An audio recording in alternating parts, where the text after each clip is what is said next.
quick. Yeah. I'm sorry. Yeah. Okay. Shane, I'm. This is a little bit constructive criticism. Yeah, go ahead, please. And I don't want you to take it negatively. I don't want to be interrupted. I don't want every point I make turn into a 20-minute response. So you asked earlier when you got on, do you people not want me to come on? Do you want me to stop supporting Tim? Absolutely not. I think a lot of people on the panel, a lot of people in the chats are huge fans of you, me included. Okay, so that's number one. Number two, I have no issue with you losing or fighting a losing battle. A battle you can't win. I think it's admirable. I think people should do that in all walks of life. So kudos to you for that.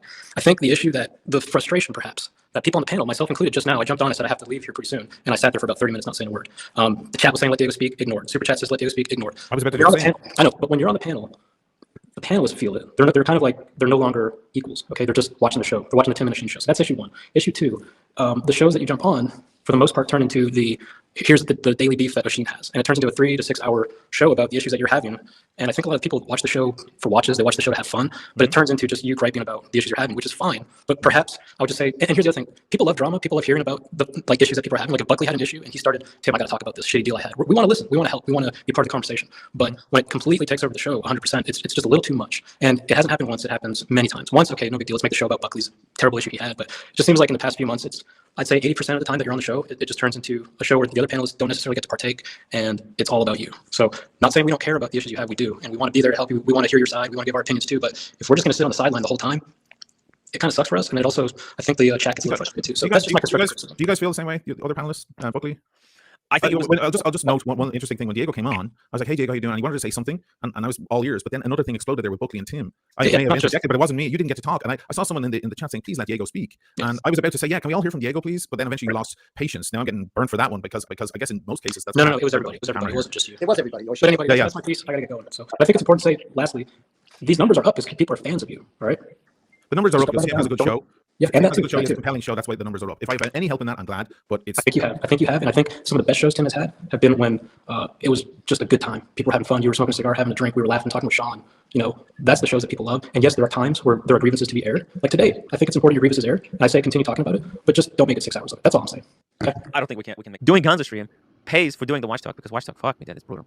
You know, I like how everyone wanted to stop talking about drama, stop talking about like this war, Buckley. And now that we're done talking about it, Shane left. Now everybody's done. Everyone left. Well, there you go, Tim. Talk about watches by yourself. Fuck you. I'm here, fucker. Yeah, Brian is here. Where's everyone else? Where's all these fucking sons of bitches that want to talk about watches, huh? They all complain. Oisin, he just comes in with his problems. Well, where are these people to talk about watches, huh? I don't think they're all gone. They don't give a fuck. Such bullshit, honestly.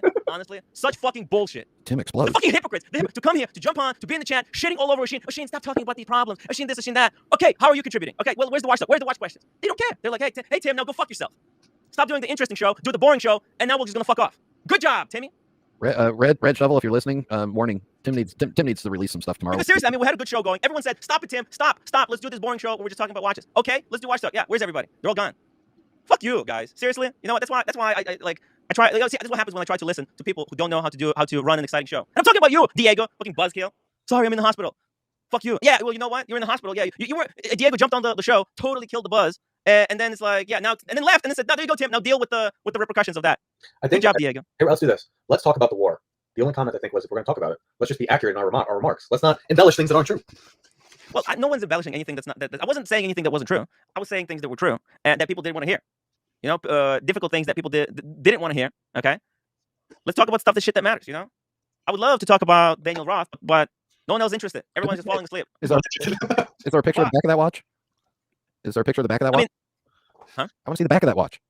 There's no picture of the back. Yeah, there's a picture of the building. That's stupid. It's a beautiful watch. I want to see the back. All right, Tim. Let's fire this up a little bit. There's some good comments here. Answer this. Captain Kirk, we weren't shit. Yes, you were. Everyone was criticizing how Shane comes on here and only wants to talk about his problems, and he should shut the fuck up and let us talk about watches. Okay, where's the watch talk? You guys wanted to talk about watches. Where's all these people that wanted to talk about the watches they didn't want to listen to? They're sick and tired of Shane. Where's all these people?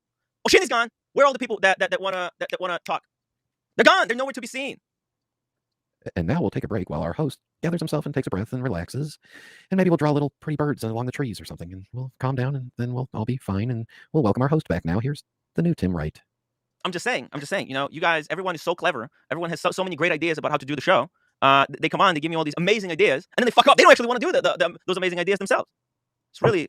You just reminded me of something. Shit. Thank you. Man, unbelievable. Fucking hell. Okay. No, seriously. I mean, it's really kind of frustrating when people tell me they want to hear one type of thing, but then when that type of thing happens, they're nowhere to be found. I mean, what the fuck? kind of really shits you off, and then they say, "Tim, you never listen to us." Well, whenever I do, when I do listen, right? When I do listen, then people just fuck off and do their own thing. Like, oh, okay, it's just Tim shave his stupid head. Yeah, Well, I might. I'm so fucking shitted off right now with all the bullshit that I might. Lolex, come on, hop on the stream, Lolex. Don't make me shave my head. I really don't want to do it. Lolex, really don't. be the bigger man, Lolex. Come on the stream. we do like two-tone Timmy though. I like the two-tone look. I can start with Tim. Tim Wright, my buddy. I'm sure some of you were curious. Didn't end well last night on Tim. Kind of got bullied out of there, maybe for good reason. No, but I spoke to Tim afterwards. Listen, it hasn't been easy being Tim's champion. I've got to say, a lot of people come to me going, "Listen, what the hell are you doing on that show? Why are you supporting that guy? He's just a drama queen. It brings your channel down, man." And I'll say it again. I believe in the guy. I think he's good, a good force. Some people just would rather not have a character like that around because they don't want a person asking questions. Sometimes it's not doesn't fit into their schedule or into their agenda, I should say. I love the guy.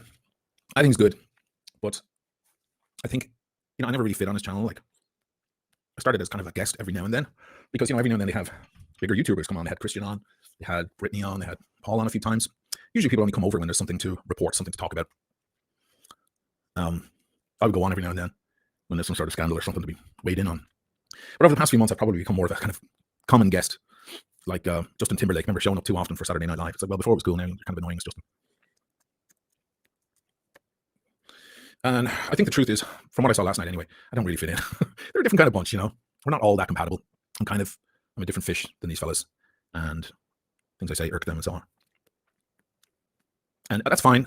Conflict and differences are fine. After all, that's the kind of channel that it is. People with conflicting attitudes or ideas or whatever. And there's always a hater in the crowd, or 3 or 4 or 10 who just can't stand you. They just kills them. Every word you say, just like. Rrr. But I think it's come to kind of a tipping point where now it's just so many more people who just are a little like, nah, including in the on the panel. So I kind of okay, now it's getting a little comical, and I was like, okay, well, I probably overstayed my welcome anyway ages ago, so it's time to duck out. What a shame. I always liked fucking promoting the guy and doing what I could because he gets a bad rap from a lot of people. He gets a hard time. I personally think he doesn't have as many friends as it might appear. When the going gets tough, the tough don't get going in his case, which is an awful shame. But we spoke last night after the whole thing, and